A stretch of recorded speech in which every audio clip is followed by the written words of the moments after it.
May 2025. News that the famous actress Cao Ying was diagnosed with stomach cancer swept the trending topics on all major platforms. Award-winning supporting actor Liu Kai-chi also tragically passed away from this disease in 2021.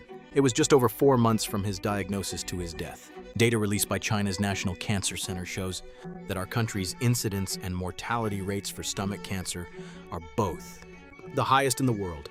And the main culprit behind this is hiding inside the bodies of 700 million of our countrymen. It's called Helicobacter pylori, a Class 1 carcinogen as identified by the World Health Organization. As a type of bacteria that can survive in the highly acidic environment of the stomach, a mild infection can cause bad breath, nausea, and upper abdominal discomfort. A severe case can lead to gastritis, stomach ulcers, or even gastric perforation. About 2% of those infected will develop cancer. But don't underestimate this 2%, because the number of people infected with Helicobacter pylori is now approaching half of the world's entire population. This makes us wonder, why is the infection rate for H. pylori so high? Why do some people show symptoms while others don't? Under what circumstances do we need to eradicate it? And can it come back after it's been eradicated? In this episode, we're going to explore how Helicobacter pylori causes disease, how it spreads and the methods for screening, and how to deal with it. We hope this will be helpful to all of you. For a very long time, the medical community widely believed that the stomach was a sterile environment. Gastric acid, being a strong acid, can lower the stomach's pH level to below 2. An acidic environment like this can easily corrode flesh and bone, teeth, and even metal. It's been called a mobile incinerator with such strong corrosive power. How could any bacteria possibly survive in there? The renowned expert Schwartz even declared, "No acid, no ulcer." Under this settled conclusion, even when bacteria appeared more than once, under scientists' microscopes, everyone simply turned a blind eye. Authority leads the progress of an era, but sometimes blind faith in authority can also become a cage that holds the era back. In 1982, a defiant gastroenterologist, Barry Marshall, wanted to prove the existence of this bacterium. So he took a bacterial solution cultured from a stomach sample of a patient with gastritis and drank it all in one gulp. After enduring 10 days of vomiting, bad breath, and upper abdominal discomfort, Marshall underwent an endoscopy and discovered that his own stomach lining was indeed teeming with these curved bacteria. Because this bacterium often resides in the pylorus of the stomach, it was named Helicobacter pylori. In 2005, Marshall was awarded the Nobel Prize in Physiology or Medicine for his discovery of Helicobacter pylori and its connection to gastritis, stomach ulcers, and stomach cancer. And his bold act of experimenting on himself also earned him the fond title of the academic madman. In subsequent research, people gradually came to understand how Helicobacter pylori is able to survive in stomach acid. It's because it can secrete an enzyme called urease, which converts urea into ammonia. Anyone who took high school chemistry should know ammonia is an alkaline substance. It can neutralize the stomach acid, forming a protective shield around the Helicobacter pylori, thereby preventing it from being corroded by the acid. Absolutely ingenious. So here's the question. How did this thing manage to sneakily get inside nearly half the world's population? I'm sure many of you have memories from childhood of being fed by your parents, the experience of being fed by an elder. And when I say feeding, I don't mean the usual kind. I'm talking about when elders worried you can't chew or swallow. Use their own mouths to chew up the food first before giving it to you. This kind of love passed from mouth to mouth is one of the main ways Helicobacter pylori spreads, through oral-to-oral transmission, because children's immune systems and gastrointestinal functions are not yet fully developed. They are already a group highly susceptible to H. pylori. So if an adult infected with H. pylori pre-chews food for a child, kisses the child on the mouth, or shares eating utensils with them, it will increase the risk of infection. Most H. pylori infections occur during childhood and adolescence. Another common route of transmission is the fecal-oral route. In other words, eating poop.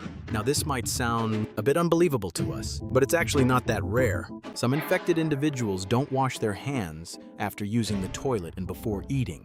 If they accidentally get some on their hands while wiping, and then use those hands to share utensils or food, it creates an opportunity for transmission. Also, in some areas with poorer sanitary conditions, people are used to eating, drinking, and relieving themselves all in the same river.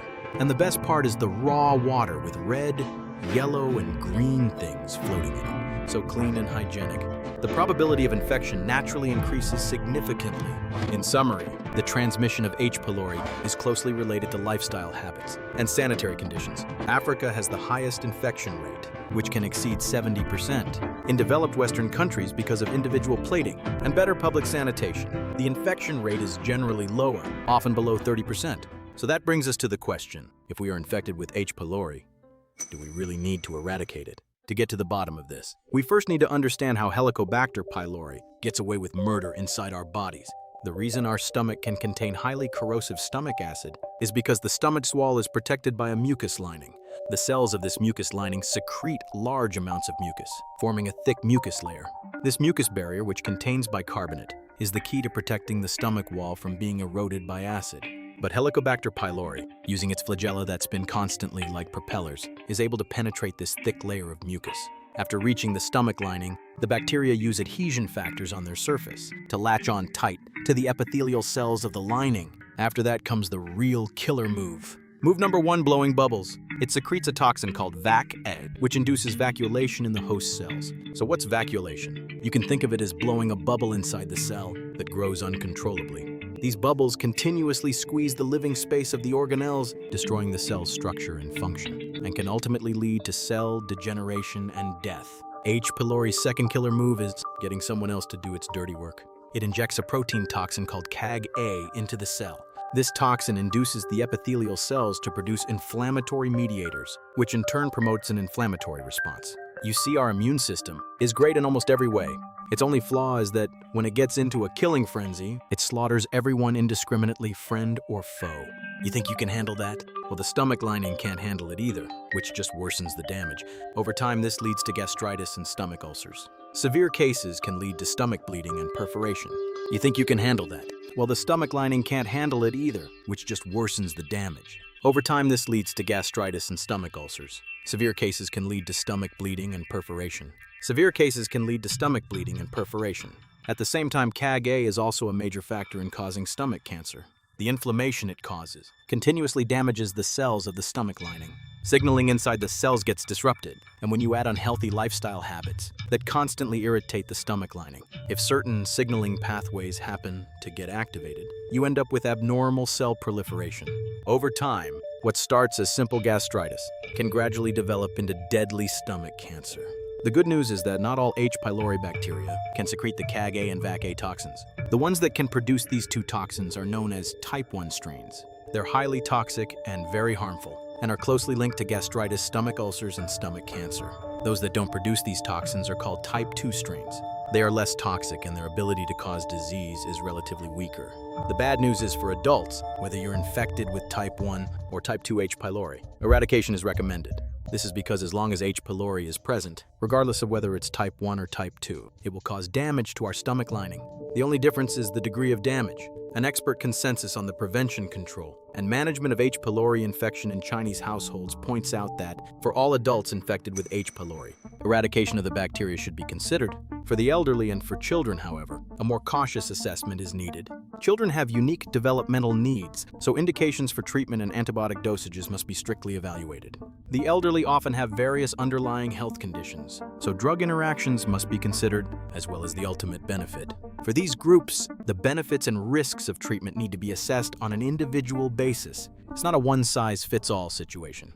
But for adults, whether you have symptoms or not, eradicating H. pylori is still the most effective method for preventing stomach cancer. The earlier you eradicate it, the greater the benefits. Currently, the mainstream treatment plans are quadruple therapy and high-dose dual therapy. Quadruple therapy means using 2 types of antibiotics, plus a proton pump inhibitor and a bismuth agent, which protect the stomach lining and help the antibiotics work better. You usually need to take it for 14 days. The eradication rate is over 80%. High-dose dual therapy, on the other hand, involves high doses of just 2 drugs for eradication. Usually, it's the antibiotic amoxicillin and a type of proton pump inhibitor. The reason for using a proton pump inhibitor is because amoxicillin is a drug that kills bacteria during their reproductive phase, and it's easily destroyed in an acidic environment. Proton pump inhibitors can effectively suppress stomach acid, raising the stomach's pH value. This puts H. pylori into an active growth phase, allowing the amoxicillin to fully sterilize them. Both therapies are equally effective, and both are recommended in China's H. pylori infection treatment guidelines. Just follow your doctor's advice on which plan is right for your situation. But, and this is a big but, unless there are special circumstances, do not stop taking the medicine. You have to strictly follow the dosage and timing. and take it continuously. Otherwise, stopping and starting is basically giving the bacteria resistance training.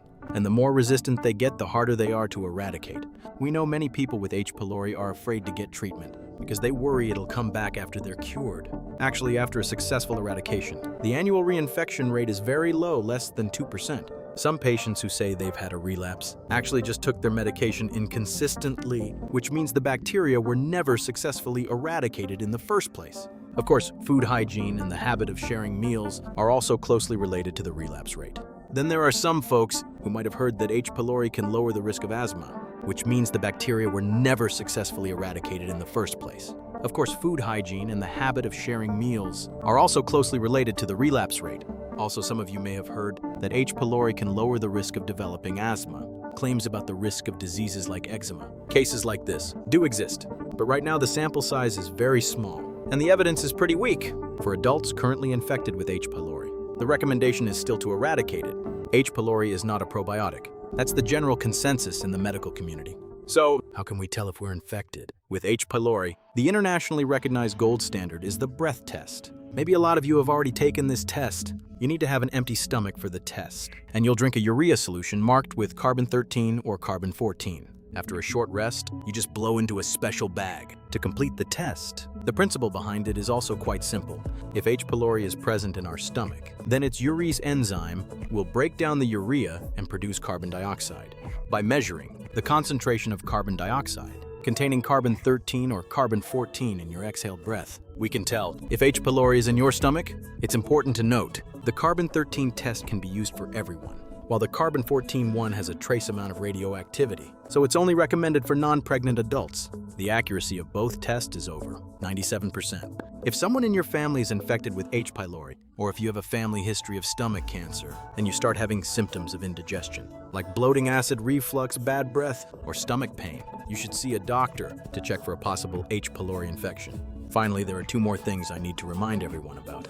First, although the probability of adults getting infected with H. pylori is much lower than for children, but there's still a chance of getting infected. So even if the eradication is successful, we still need to try our best to use separate dishes and serving utensils, wash our hands more often, especially before meals and after using the restroom, and avoid sharing toothbrushes and rinse cups. Second, if you or your parents meet the following criteria, it is highly recommended that you get an endoscopy screening. An endoscopy might be a bit uncomfortable, but it's truly one of the few methods that can detect cancer in its earliest stages. And the earlier a problem is found, the higher the chance of curing the stomach cancer. Completely eradicating Helicobacter pylori, popularizing endoscopy screenings for high-risk groups, and having everyone switch from family-style meals to individual servings. At first glance, none of these seem easy to achieve. But for us as a people, is this the first time we've faced something difficult? We may not be able to change our environment overnight, but we are also changing it at every moment. Who knows, maybe our children will be able to live in an age where stomach cancer is a rare disease. All right, that's all for this video. If you found this useful or even a little bit helpful, feel free to follow us. That way you can learn more about medicine